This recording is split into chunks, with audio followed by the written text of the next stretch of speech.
Greetings, everyone. I'm Joanna Rolick of the Lake Forest Lake Bluff Chamber of Commerce, and we're very happy today to be hosting a lunch with the experts with one of our favorite experts, giving us a presentation on tactics, 7 tactics to make your brand storm. It is my very great pleasure to introduce our speaker, but before I do this, what I wanted to do was tell you all that at the very bottom of your screen, you will see Q&A, an icon for Q&A.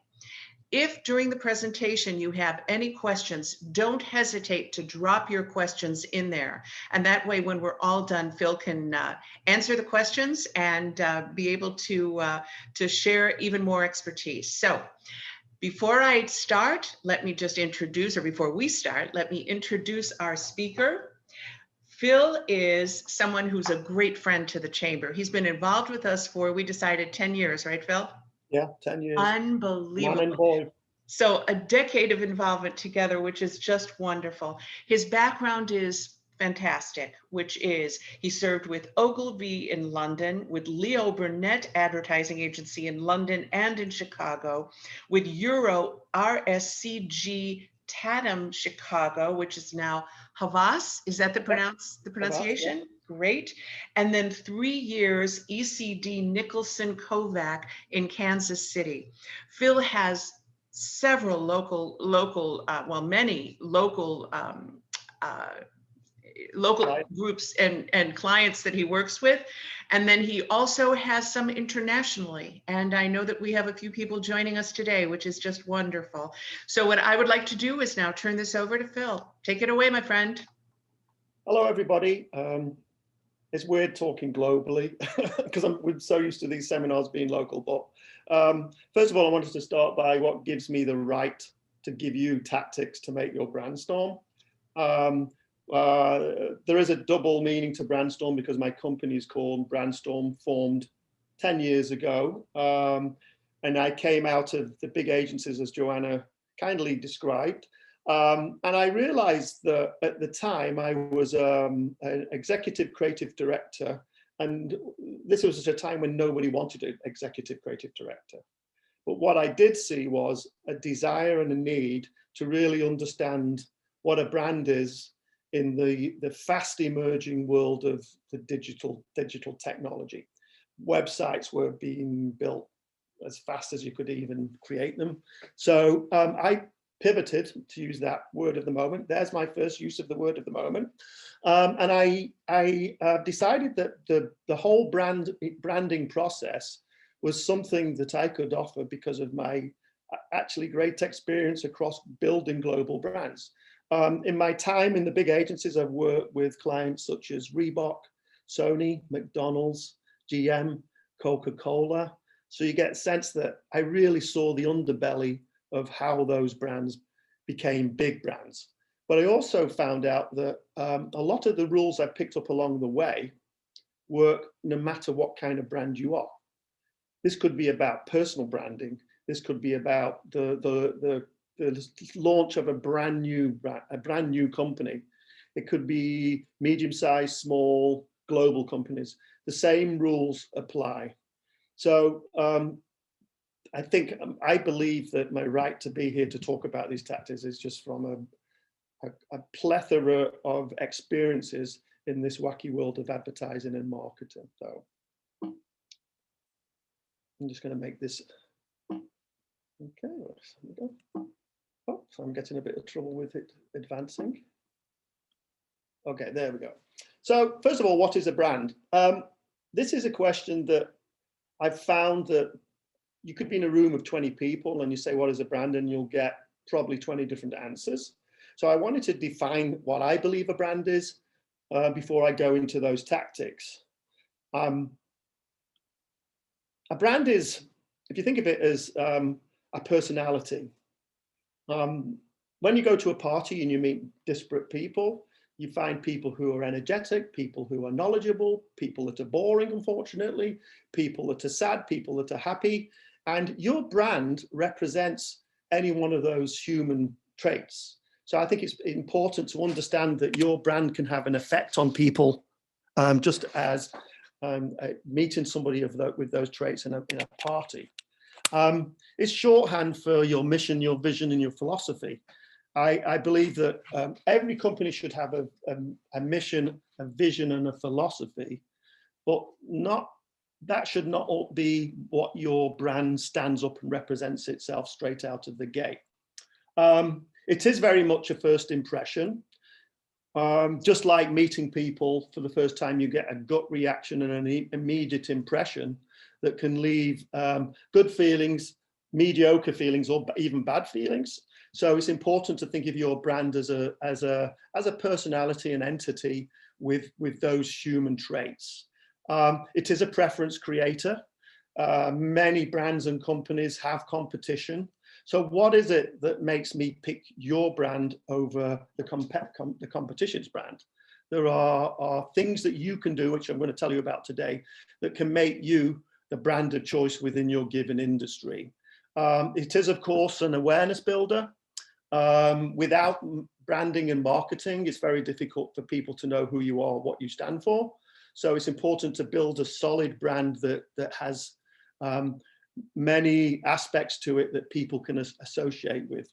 And therefore it becomes a mnemonic device. I did have to check the spelling to mnemonic device because it's one of those wacky words that pop up. And of course, it is the logo, it is the font of choice, it is the color and the palettes that you build the brand with. So I wanted to make sure that is also a part of this list. I put that last because generally speaking, I've come across a lot of clients that think the brand is just their logo. No, it's way more than that.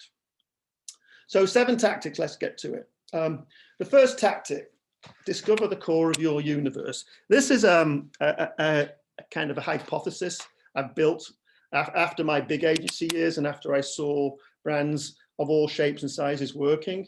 It's the identification of what your brand stands for. And this is a model that I've developed, which I called the marketing universe with a sun. And if you think of the analogy of a sun in the middle of a planetary universe, you think of your brand representing the sun in the middle. And that means that it's a media neutral sun in the middle. That means it's not contingent on marketing deliverables like websites or events or mobile or point of sale. People ask me what OOH is. That's out of home, so that's billboards. All the planets that surround you represent the marketing wants and needs. The sun in the middle represents the core of your brand. And to push that analogy further, if you think about, if you get your brand in the middle correct, and the brand again is think of it as the soul of who you are and what you do as a company. If you get that thinking right, it makes it so much easier to pull together all those planets. The glow of that brand affects all those planets, and it tends to mean that you have a collection of marketing efforts that hang together. This came about because very early on in the birth of digital marketing and websites and such like, I was getting companies coming to me say, we need a new website. And I'd say, well, hold that thought. What does your brand stand for? And they'll go, oh, but we just need a new website. And I said, well, you have to identify what are the core strengths of your brand before you can build the website. I also had an occasion to work with a lot of website companies who were having trouble with their clients because their clients couldn't tell them what their brand stood for. So this as a model is really, really key before you start to build out marketing materials that resonate with your clients and your customers and really, really engage. So I'm going to ask you to do some tasks. If you've got a pad and pen, this is the task for you to take away from these tactics. So I want you to go away and identify what is at the core of your universe. And as I said, it's media neutral. So that means don't think about what's my website going to be. Think about what are the words I want to use? What are the feelings I want to emote? What is the very, very essence of what I'm trying to build here? And then go to the marketing tactical deliverables. Stop being reactionary. And by reactionary, I mean stop going out piecemeal and buying the resources like I need PR, I need a website, I need social media. And start thinking about getting the idea right first. And that will be a great tactic for you to build a solid, bright and shiny brand as you go along. Find your USP. USP means unique selling proposition. All too often, we can get stuck with, once we've got our brand, core brand sun in the middle, we start talking to ourselves and we start doing things that become very, very generic in the industry. So the aim for a unique selling proposition is something that perhaps only you at your company can do and say, because that is where you can start doing advertising and marketing that resonates in a different way. So there are so many companies, and I think of the insurance business, the insurance world, as an example. It's such a heavily regulated industry. There isn't really much to differentiate in terms of differences between the insurance companies. So what do? They create gimmicks and gizmos to attract your attention and basically build awareness and likability through an inanimate object or a strange person. If you think about them, and I apologize for the folks who aren't familiar with these campaigns, but you think about the iconic insurance industries, like insurance industry marketing, like Flow for Progressive, Mayhem for Allstate, the Geico, Gecko, and subsequent wackiness in those campaigns. These are all building a brand preference by creating a unique selling proposition in the form of an iconic character. And there are hundreds of examples of this through the marketing universe, but you can actually create a unique selling point based on these sort of almost inanimate, potentially kind of non-sequitured ideas. But it's more than that. You can build a unique selling proposition from a storyline within your company. It could be how long you've been in business. It could be the name of the company. It could be something you are delivering or building or creating that is totally unique in the market. All these things are relevant, but those should be front and center, how you launch your marketing effort and how you attach the subsequent important messages like products and services and things of that nature.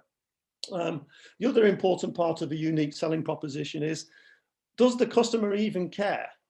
Because I all too often see companies selling things that don't really matter, like number one in Lake County. Well, that's great for the company, but is it necessarily really good for me, the consumer?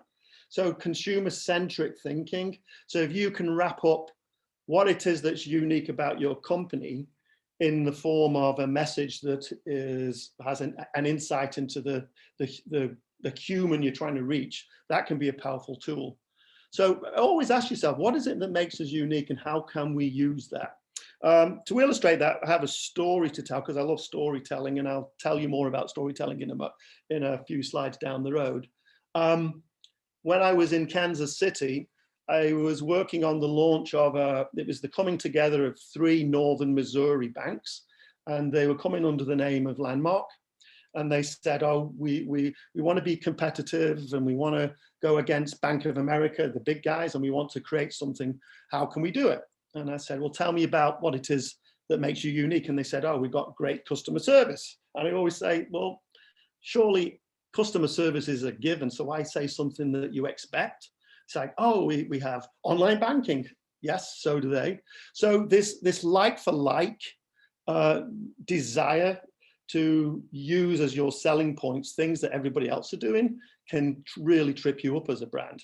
So I happened to note their name, Landmark Bank, and I said, well, think about your brand like this. You have a name that inherent in the name is something unique to you and incredibly usable. Because if you think of the life of a bank customer, those bank customers, they have children born, landmark moment, retirement, landmark moment, buying a house, landmark moment. And the more I poured it out, the idea hit. And we launched a campaign which was Landmark Moments, which allowed them to talk about the kind of generic aspects of the banking industry, but in a form that absolutely nailed it to their brand name and their brand essence. So you can see that your name maybe your unique selling proposition could well be staring you in the face. So I always urge my clients to find their inner gecko. So if you're familiar with the gecko from the Geico campaign, that is just a mnemonic device to create preference in a market that is crying out for something unique. So here's a billboard that we did in Columbia, Missouri, and it was playing off building on the idea of Landmark Bank, and we created these little guerrilla billboards, but guerrilla marketing, which were basically little landmark plaques that talked about the notion of this new bank opening, but it also was a fun way of them to use it throughout all their marketing. So your task: find your unique seller proposition. What is that thing that makes you different that you can use and harness to tell your story differently? And your uniqueness could be staring you in the face. It could be a name, it could be a story, it could be made up. I urge you to have fun with it and get your teams together. Or if you're a one-man shop, go in and have a coffee in your local Starbucks and say, what is it I'm trying to say here? I love this one. Stop being a bad date. This is absolutely one of the things I come across all the time. And by a bad date, I mean, a bad date is if you go and you're meeting somebody for the first time, and you sit there and you proceed to start your conversation with, I am incredible, I've got a big house, I have a really big car, got lots of money, I'm really funny. And you start your dialogue talking about you. You immediately, no matter how good you are as a person, you immediately become sort of the most uninteresting person in the world because there's no engagement there. So I see this all the time, and I urge you to look at your marketing materials and ask yourself, are you a bad date? And by that I mean, marketing all too often, you go to a website and all you see is, we do this, we're the best at that, we're number one in Lake County, we've been in business for 85 years. And it usually takes, on those kinds of sites, it usually takes you, excuse me, it usually takes you 3 or 4 pages to find the pronouns you, your, yours. So the idea when it comes to stopping being a bad date is to become a good date. And a good date engages with the customer. A good date asks how they are. A good date understands the dynamic behind engaging in a conversation. And it's not just dating, really. It's to do with common humans decency, showing up and just being interested. Because an ounce of interest is way more important when it comes to marketing than pages and pages of services and products. So I ask you, are you a bad date? Go back, and I urge you to read your marketing materials and say, I'm going to be honest with myself now. I think we're kind of talking to ourselves. So check your website, look at your sales pitch. Are your sales teams going on the phone and immediately saying, we're the best, we got the best products, we got the best places? It's important in every aspect, just like that sun shining on your brand and your marketing. It's really important to make sure that you're not talking to yourself, you're engaging. And they're going to give you some other tactics later on about how you can use engagement like this. So your task is simple: become an awesome date. I like this as a tactic. When I first work with a client, I always say, I'm going to give you a gift. And my gift is, as you drive into Chicago, and it can be any major city that you care to think of, as the Edens joins the Kennedy, I have no idea how many hundreds of thousands of people drive by that billboard every day. But think about this as my gift to you is, you have a blank billboard there. And your billboard is going to be there for 6 months. So what do you say? What do you say on that billboard? And I urge, when I do my brandstorming sessions, I urge my clients to sit down and spend 10 minutes writing their billboard. But I always say this: remember that a billboard generally you have 6 to 7 seconds to take in the message. So brevity or simplicity, the combination of a powerful image and a powerful thought, engagement. It should not be about you because you will lose half the drivers. Make it challenging if necessary, make it funny, make it memorable. The best billboards tend to be an incredible picture connected to 2 words. Of course, you can have your website on there or a telephone number and your logo, but a billboard is a fantastic way of thinking about your brand messaging in as quick and simple a way as possible. In fact, when I was doing a lot of TV commercial writing, when I was stuck on what I wanted to say in my 30-second commercial for my clients, I used to sit down and write a billboard and say, okay, what is the quickest thing I'm trying to say in this 30-second commercial? And it's amazing how many times, because you're trying to really be concise with your thinking, a billboard is a powerful way of cutting to the chase. So if your billboard has like 18 lines of copy, 14 product shots, 800 numbers, websites, offers on there, all you've done is taken a huge piece of marketing real estate and turned it into, as we say in Britain, a dog's dinner. So write your billboard. Get your team to write a billboard. It's a fantastic session to get to the chase of what is it we're trying to do. Use all those tools with like unique selling proposition. What is it we're trying to say to those drivers going by on a daily basis that's going to make them go, I got to find out more here. I've got to call these people. Remember the 6-second rule. Another way of looking at this exercise is take out a business card and think of the business card as a billboard too.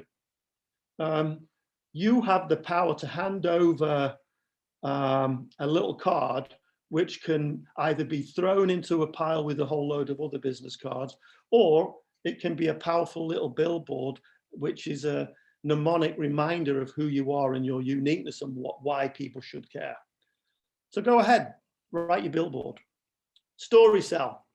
I love the power of storytelling. I've been lucky enough to stand up and actually tell stories on the Moth radio, which is a global storytelling platform where it's basically like stand-up storytelling. And that has taught me a lot about the power of wrapping a message up in a story rather than just giving me facts and figures. If you think about the story of Cinderella, I don't know how many people are out there now, but if there was, say, there was 50 people in a room and I said, tell me the story of Cinderella, the amazing thing with that is probably 90% of the people in the room could tell me most of the story with the details, the storyline, the heartache, the triumphs. You can remember a story and it stays with you.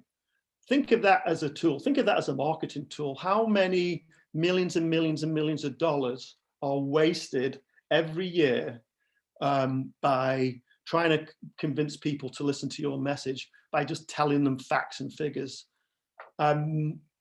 People remember stories. They do not remember facts and figures. I could tell you 10 things that my company does now, and you would probably barely remember 1.5. But if I told you that I was in a meeting 2 months ago, fell over and broke my thumb, whether it's irrelevant or not, you would remember that. Information is remembered on an incredible level when you wrap it up in a story. So if you think about it, stories contain human truths and insights. Products do not. And that is key to this. So if you can tell your company, your brand story through something that engages the customer, that's a powerful thing.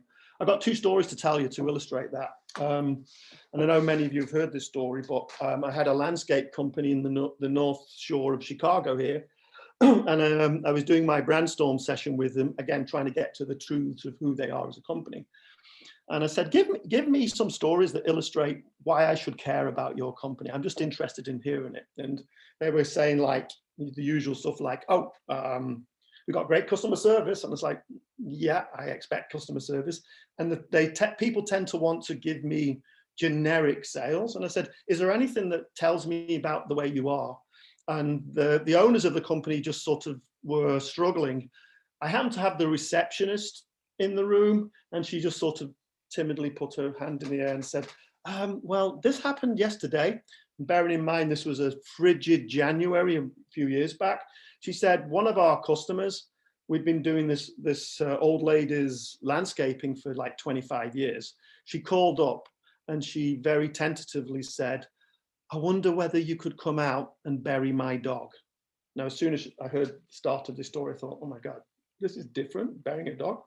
Well, it turns out that her dog had died and she wanted it buried in the garden. And she was obviously a little bit upset. And she said, I couldn't think of anybody I'd rather trust than you guys to come and do it. So they sent over a couple of gardeners and they were told to bury the dog in the garden underneath the apple tree. So they started to dig, and it was frigid day. So it was like digging through permafrost. And as the hole was dug, they waved to the lady and snow started to fall. And she was describing what the guy saw. She came out and the dog was wrapped in a pink blanket, and she carefully placed the dog in the grave. They covered the grave up, and she said, do you mind saying a prayer with me? So of course, I looked around the room as the receptionist was relaying the story, and the owners were crying. The people, a couple of other people were just gobstruck, basically, and they were just in awe of this story. And I said, now take that story and think about what that makes people feel. It makes people feel that you are, when it comes to customer service, talk about customer service, this is a demonstration of customer service on dramatic levels. Now, does it mean to say you go and do a Super Bowl commercial with that story? Well, maybe, but does it mean that think about the things that you can do to inject stories into your marketing materials? Absolutely. And a story doesn't have to be, it was a dark and stormy night and like reams and reams of writing. A story can be 3 words. A story can be an opening sentence that describes a human condition which is tied to your product or service. So stories are powerful things. Another quick story, I was working with a financial services company locally here, and they were very sort of generic. And I said to the owner of the company, I said, you know what, I got a feeling I could, if we were competing for customers here, I got a feeling I could beat you in a retaining a customer argument. He said, oh, how so? I said, well, I got a feeling that when a new customer comes in, you say, oh, we do retirement planning, we do 401k, we do college retirement, we do this and we do this and we do this and we do, you know, they're giving me a list of things I'll never remember. And he goes, well, yeah. I said, well, I'm going to tell you a story. And this is actually a real story. It is a real story, actually. And it was the day of my wedding many, many years ago. At the kind of wedding table, we'd just finished the speeches, and my ex's grandfather, who was 90, stood up, and he stood up in front of the room and he put his arms around us both. And he said, here's my advice to you. Sure, save your money and live for retirement. But I want to tell you something. I worked 3 jobs and put all the money away into a savings account. And I worked hard. And when I retired at 65, we had all this money to spend in our retirement. And the day after my retirement, my wife died. So my take on you and your lives is, sure, save money, but also live for today.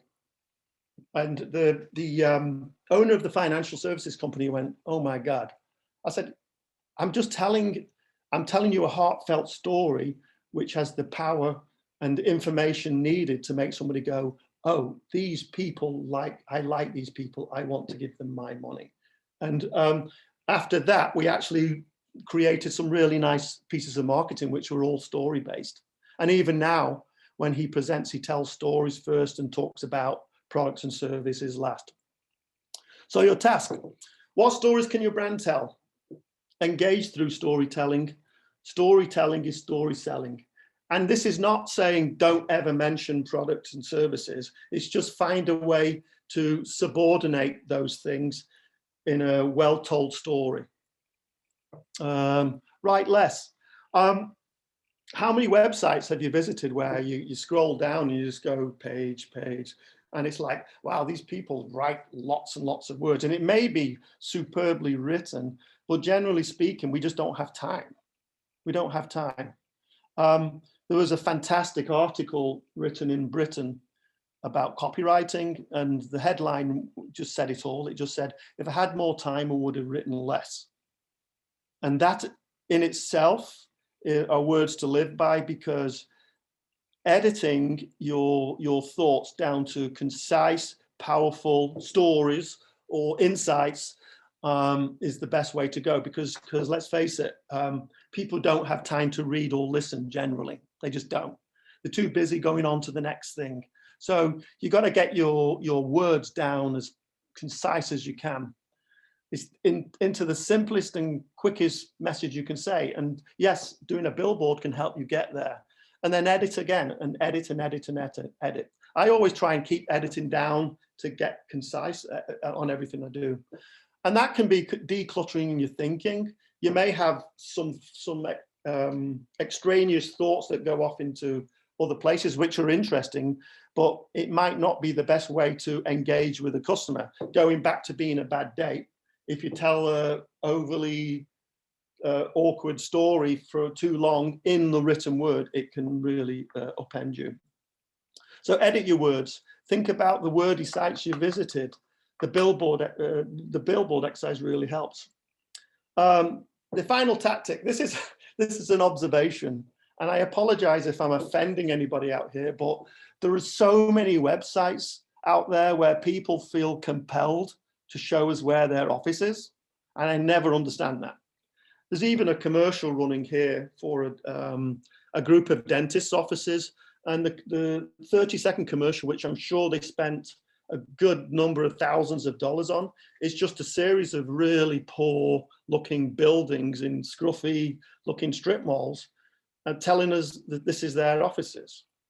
If I don't know about you, but if I was selling something, I want to engage the people. I want to make them laugh. I want to excite them. I want to have an engagement with them. I want to be a good date. So I urge you, and I apologize, don't show us your office. The first engagement should be about your customers and how your USP connects to them. I believe it's an epidemic of people showing us their buildings. Try to avoid pictures of your kids unless they're the product. Because yeah, we've all got great little kids and families and everything, but I don't need to see them on the website, unless it's part of your story and it's on page 3 or 4. 85 years in business is great, but what have you done for me lately? All too often I see that as a selling point, and I go, well, yeah, they've kind of been in business a while, but doesn't really mean anything to me. It's great for you. So going back to stop making it about you and make it about them. There are certain things that you can say, but they should be subordinate copy points more than anything. I mean, if you're proud of your facility, sure, show it on page 5, but it's not front and center the thing that I should be seeing. So your task is to be honest, and do you have a picture of your office on your homepage? If you feel compelled to show us your office, you are generally talking to yourself. And possibly don't really have any more to say than that. And that might be a challenge too. There is a bonus tactic, and the bonus tactic is reach out to me. I can help you get this, and you probably won't remember any of these things because I'm not wrapping it in a story, but I'm going to go for it. Simplify, find your USP, create powerful messaging, break through the clutter, create a brand that works in a multimedia universe. It's awesome. So, summary, think of that brand universe, what's the core of your universe. Find your uniqueness or make it up. Give it a push that is usable and ownable and likable and funny or sad or happy or powerful. Make it simple. Don't be a bad day. Story sell. Tell your message through well-told stories. And that, remember, that doesn't mean like a 1,000-page dissertation. Write less. Try to avoid showing us where your office is. I'm sorry. And call me. Now we're going to take questions. Phil, I never tire hearing your presentation. I need to take some water. What, it's already 7 tactics? No, I can tell you that, first of all, in terms of being inspirational and making me think that we all have to take the time to synthesize our thoughts and really look at it in the way that you're suggesting, which is to look at it in a way that's going to engage more than it does already. So I can only appreciate that. I love it. So one question that I have before we have any questions from anyone else, and please, everyone, put your questions into the chat or the Q&A, and we will I'll relay those to Phil so that he can share them with you. But my question is, Phil, talk a little more, please, if you would, or it's a request. Talk a little more, if you will, about the 6 seconds and about making that impact in that time frame. There's a, and I don't know where this came from, but the hypothesis was, as you were driving down the road and you pass a billboard, you generally only have 6 to 7 seconds to look up, take in the message, and then eyes back on the road. Unless, of course, you're stuck in heavy traffic and then you could be there for half an hour, so you've got plenty of time. Well, generally speaking, a billboard gives you constraints that could be a constraint, or they could be very useful in you clarifying down to a point that's going to hit the viewer really quickly, emotionally, on many levels, in as brief a way as possible. So the idea of the 6 seconds is more about give yourself the opportunity to not say, well, this is a great billboard, but I need 3 minutes to look at it. So it's a way of keeping you on task. And does this also, and I'm sure the answer is yes, but could you also address how swag and how items that have your brand fit into that as well? Yeah, I mean, talk about seeing things across a room. If you have done your homework and created a brand with the core sun in the middle and all your elements, marketing elements, are working collectively, anything you create, even down to the tchotchke kind of giveaway things, can all lead to the core of your brand with a powerful message. And it can be a tagline or a picture or an idea that is consistent with everything else you're trying to say and do. So absolutely, yeah. So we have one person asking here to tell the story, because we all love your storytelling, Phil. Tell the story about the nail in the table. Oh, yeah.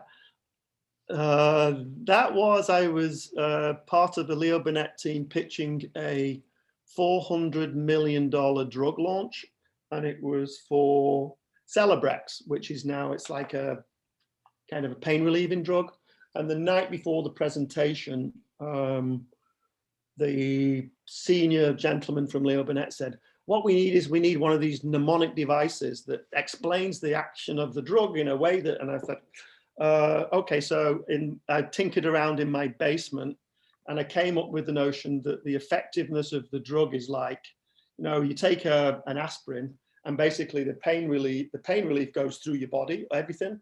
Same with ibuprofen through the body. Celebrex is so selective that it finds the pain. And I thought, oh, it's kind of like if I got a block of wood and I have 2 panel pins, sledgehammer represents hitting the panel pin with too much pain, pain reliever.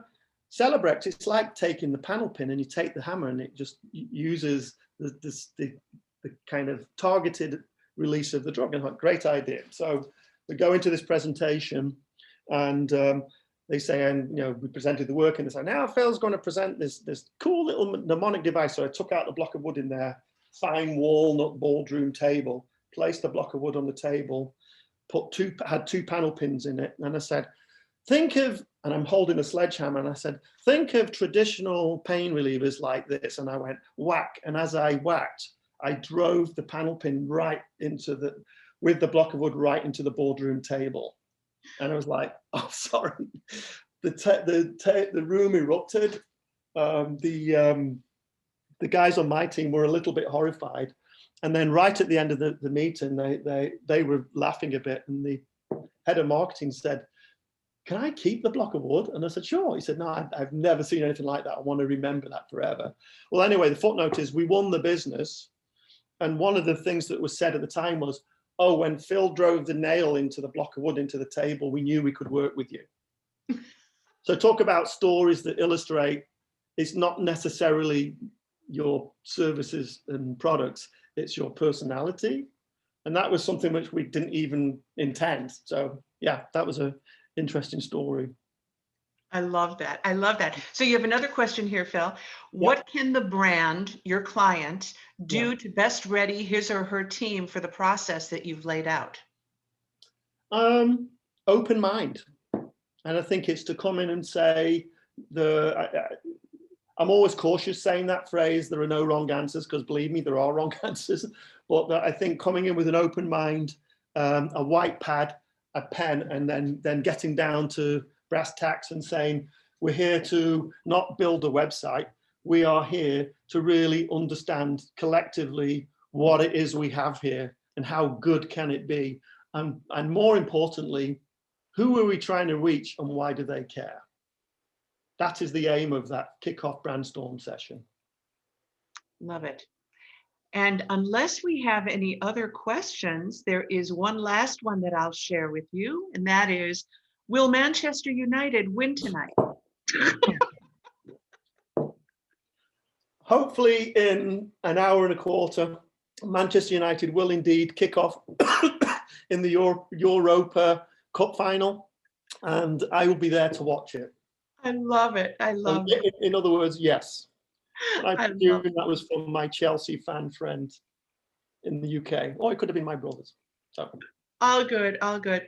Phil, incredible. Thank you so much for this. Again, always an inspiration. It makes me want to Thank you. Look at everything.